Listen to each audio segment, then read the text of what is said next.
Xbox CEO Asha Sharma gushes about Elder Scrolls 6, does not seem to notice giant rat on Bethesda office lawn. Today, Xbox CEO Asha Sharma took a trip to Bethesda Game Studios in Rockville, Maryland. She was welcomed with open arms, of a sort. Those arms belonged to a giant inflatable version of Scabby, a rat unions often install near locations where they're protesting against poor labor practices.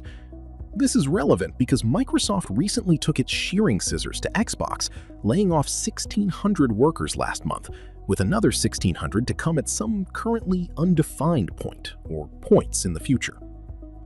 Developers also planted red flags outside the studio, one to represent each laid-off Bethesda worker. We heard that Microsoft leadership was coming to our office this week and decided to make our presence visible at the office to show how our developers have been impacted by these devastating layoffs, technical producer and union member Nathan Hahn said in a statement provided to Aftermath by CWA, first posted by game developers Kerr.